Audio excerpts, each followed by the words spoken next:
What this working group does is ensure that there are guardrails, definitions, standards to make sure that the free speech rights, the civil rights, civil liberties, and privacy rights of individuals. So do you think COVID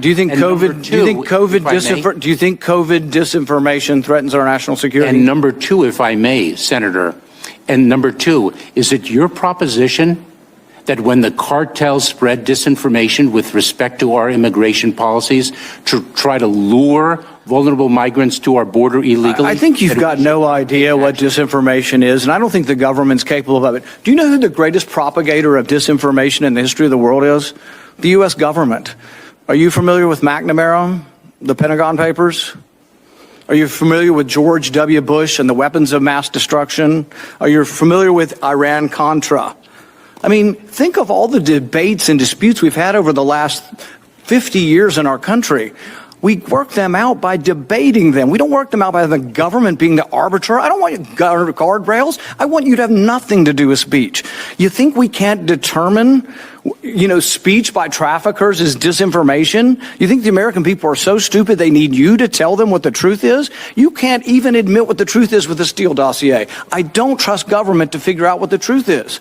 Government is largely disseminating disinformation. So I do have a question, and here's the question. So the Russians, maybe some cartels. What about COVID disinformation? Is that in your bailiwick for your disinformation governance board? Senator, you would have to give me the details with. Okay, here, I've said a million times that cloth masks don't work. YouTube takes me down. They're a private company. I can have that beef with them. What about you?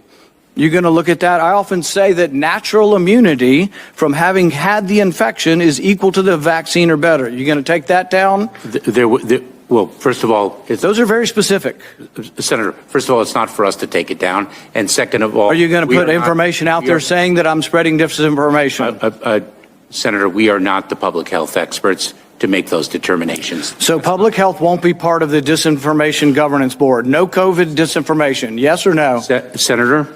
Yes or no? Is public health going to be part of your censorship group? If somebody allow me, because you're presenting hypotheticals that are vague and. I just gave you a very specific one on cloth masks. I gave you a very specific one on immunity from previous infections. I answered your question, but let me answer the last question that you posed. Do not, under any circumstances, accept a vaccine at a FEMA overseen vaccination center because they are actually peddling fentanyl. Now, should I sit back and take that, or should I actually disseminate accurate information?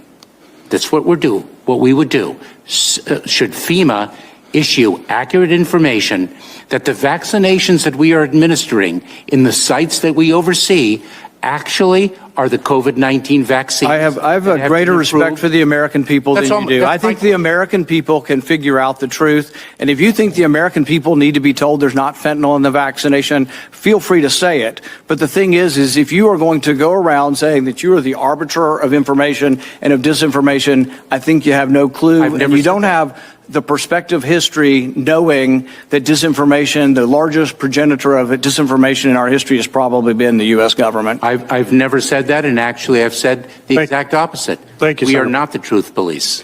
So many killer points there from Rand Paul. Just like, look, dude, one, what are you going to police and how are you going to police it? Because technically, pretty obviously, clearly speaking, the government as a whole has not been good on the whole truth thing, especially revolving around COVID. Now, Rand Paul said specifically, YouTube has taken him down. He said, they're a private company. I'll have my beef with them. That's fine. But what is the disinformation board supposed to do? Then Mayorkas laid out this ridiculous, just beyond ridiculous example. Well, what if somebody says there's fentanyl in the FEMA vaccination sites?